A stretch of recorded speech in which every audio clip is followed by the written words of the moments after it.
Ladies and gentlemen, welcome back to the workshop. It's brilliant to have you here. I don't know when you're seeing this, so things might have changed by the time that you do see this. You'll definitely have seen a foundry by the time that you see this episode. But I want to give you a rundown of the workshop, this side of the workshop, the forging equipment in the workshop, and a little background to it all. The heart of all of everything, really everything that I do as a blacksmith, as somebody that likes to hit steel, is the steel needs to be hot. The heart of that is the forge. Now, this is the forge that I use. I originally built this forge with Sam, in fact, back last year, and I built this particular forge for teaching classes. When I used to teach classes at my old workshop in Barker Street, the good old Barker Street forge. When I used to teach classes, originally I would have two forges, and I'd have a student in the end of each forge. But that ended up not being the best use of space, so I decided I wanted one big forge that I could have 4 students work out of simultaneously. And so I came up with the idea to build a forge about this size, so one student could be in from this side, one from the other side, and then the same on the other side, and a forge big enough to heat up plenty of steel for when we were making the tools and what have you. That's how this came into being. The floor is dense castable refractory, about 2.5 inches of it with 2 inches of KO wool, ceramic fiber wool below it. I really don't like having ceramic fiber wool exposed. I had it exposed in forges in the past, and it's something you want to avoid. It's a very dangerous material. You can see that this dense castable has taken a good beating, and it's covered in scale and slag and molten steel from where I've left things in there too long. The sides here just has free-floating soft fire bricks. Soft fire bricks are very good insulators, so it's going to stop the heat conducting to the outside and keep it on the inside. That dense castable refractory on the floor, as well as these hard bricks, it's a lot more durable than the soft fire bricks that you can scrape with your fingernail, but it takes a lot of energy to bring them up to temperature, so it takes a lot to get the forge hot, a lot of time to get the forge hot, and so a balance between hard refractories and soft refractories tends to be a good idea. The roof of this forge, it actually only lasted about 9 months or so until I had to redo it. I redid it back in July. It is medium density castable refractory. It has a greater degree of insulative property than the dense castable refractory below, which as far as I understand is good for the roof of your forge, helps keep that heat in there. Of course, we've got these burners coming in from the top. I sell kits to make these burners on my website. Truly fantastic. Comes from Australia. Absolutely love it. You can dial it down, dial it up to adjust how much oxygen is going into the flame. And I've got it hung up all the way over there, so the hoses are completely out of the way and out of the heat, so I hopefully keep the environment as safe as possible. This is where I keep the propane, and I have 2 bottles running at the same time. It's a cluster here because I just had propane arrive today. I'll have 2 bottles running in through this manifold into the one regulator. When I want to light the forge, I'll shut off these valves. I'll gently open up the propane, bring the regulator up, and after years of burning my hands trying to light gas forges, I finally invested in one of these, which is a lighter that's lengthened, and it's in every single supermarket in the world, I think, and every single hardware store in the world. And I've been to a lot of supermarkets, and I've been to a lot of hardware stores, and I never ended up buying one until like a month ago, a couple weeks ago, something like that. Anyway, when I want to light the forge, bring that down, gently open up the valve.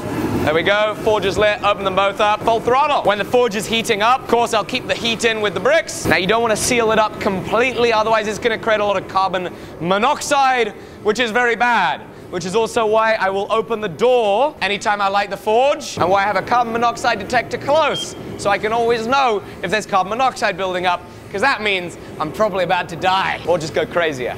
Probably just go crazier, but I could also die. On the forge itself, I've got my tong racks. Tongs are one of those things where it tends to be you can't have enough of them, but if you have tongs that don't work very well, it's always a pain, and it can actually end up being very dangerous.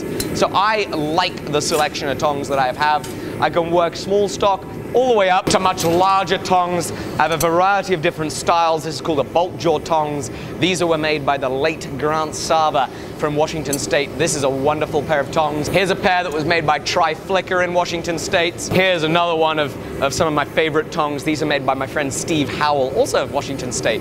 Got a lot of tongs from Washington State. These are lovely, very sturdy tongs. Now, what is the difference between these and a more kind of conventional V-bit tong here?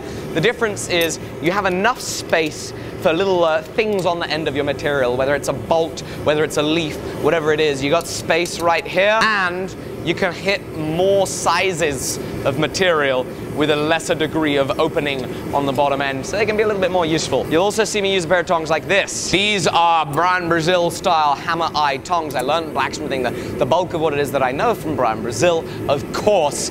And these are the type of tongs that he used to teach us how to make hammers. And this was very much inspired by Alfred Haberman style pickup tongs, which looked a lot like this and were used for manipulating material under a power hammer with a striker, etc., etc. Brian changed the angles on them a little bit, added these rolled over stubs so you have a stop in the hammer eye, and it makes a fantastic tong, not only for making hammers and tools, but manipulating stock in general. Say under a power hammer, when you're working with a striker, big lumps of metal. These pairs of tongs can make anything from a 1-pound hammer to a 15-pound sledgehammer. In fact, I believe this particular pair has done just that for me, so it's a really, really good design. I'm gonna turn the forge off so we get some good audio, but in case you're curious, how long does it take for a forge to heat up? This particular one is enormous. I actually have no need for a forge this big 99% of the time. I made it for the teaching. This takes about 20-30 minutes to heat up to full working temperature, and I tend to run it between kind of 25 and 35 or 40 pounds per square inch of pressure. These are Venturi burners. They like the pressure because that pressure pushed through a tiny hole creates this Venturi, sucks in the air, which obviously sucks in the oxygen, which allows the flame to get hotter than just kind of normal propane on its own. Now you'll also see me heat treating out of this forge and heat treating out of a flame perhaps, and a lot of you ask what it is that I'm quenching in. Well, first of all, I should say this. The quench medium that you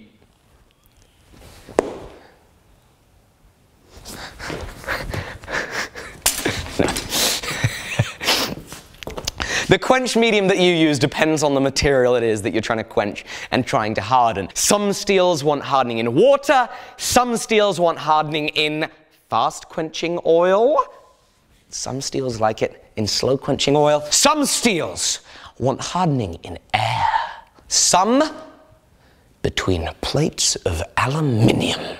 That's right. Aluminium.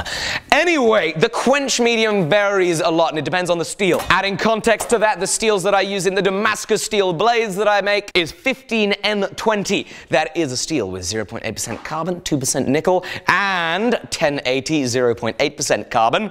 And that combination calls for a fast quench. So I use an oil that is called Parks 50, or at least I use the British equivalent, whatever it is that you can access here. Oh, let me tell you. Here it's called Rye Quench 50. Now, why would you use oil in a quench? You use oil in a quench because it gets a slower quench than water. Why that is, I have absolutely no idea. All I know is it works, which is all I care about. So this is a fast quenching oil. It approaches similar quenching speeds to water, but it has a lesser chance of cracking a blade or warping a blade than water. You can get slower quench oils for a slower quenching steel, yada, yada, yada. This is in an old oxygen bottle, which is just fantastic. And I like to keep something on it to kind of keep debris out of it so we're not kind of gumming it up with stuff that falls off the forge. So next, while we're on the subject of heat in the workshop, this is an oxy-propane heating and cutting set. This is oxygen. Top tip, always make sure your oxygen bottles are secured. I have this ratchet strapped to this half-ton table.